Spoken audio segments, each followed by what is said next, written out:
কোনো রোস্টের মশলা ছাড়াই বানিয়েছি এত সুন্দর একটি রোস্ট। তো কি কি উপকরণ দিয়ে রান্না করলাম, তো চলেন সেটা দেখা যাক। তো প্রথমে আমি এখানে ব্রয়লার মুরগি নিয়েছি। তো ব্রয়লার মুরগিটা এখানে আমি শুকনো মরিচ আর লবণ দিয়ে ভালোভাবে ভেজে নেব। ভালোভাবে এপিঠ-ওপিঠ করে ভেজে নেব। তো তারপরে আমি এখানে পেঁয়াজ বেরেস্তা করার জন্য এখানে আমি ওই তেলেই পেঁয়াজটা দিয়ে দিলাম, ভালোভাবে ভেজে নেব।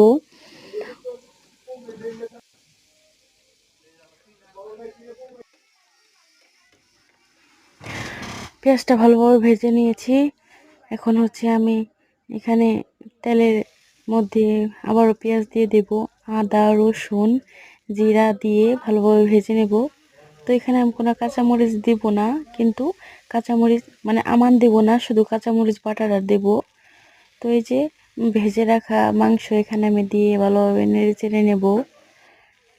তো তারপর আমি এখানে হচ্ছে দিয়ে দেব টক দই, মানে এই টক দইটা আমি বাড়িতেই বানাইছি। আর হচ্ছে দিব ধনিয়া গুঁড়ো, আর এই যে কাঁচামরিচ বাটা দিয়ে ভালোভাবে নেড়ে চেড়ে নেব।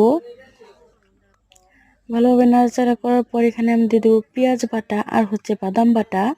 এই দুইটা দিয়েও ভালোভাবে নেড়ে চেড়ে কিছুক্ষণ কষাইতে হবে, যেন মানে বাদামের গন্ধটা না আসে বা পেঁয়াজ বাটার গন্ধটা না আসে।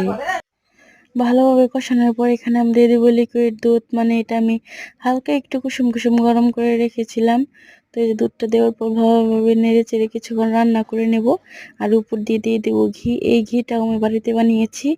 আর উপর দিয়ে কিছুক্ষণ হওয়ার পর উপর দিয়ে দিয়ে দেব হচ্ছে পেঁয়াজ বেরেস্তা। আর এই যে ভালোভাবে নাড়াচাড়া করে নেব। স্মেলটা অনেক সুন্দর আসছিল। তো কেমন লাগলো কালারটা কমেন্টে জানাবেন, ভালো লাগলে লাইক কমেন্ট করবেন। আল্লাহ হাফেজ।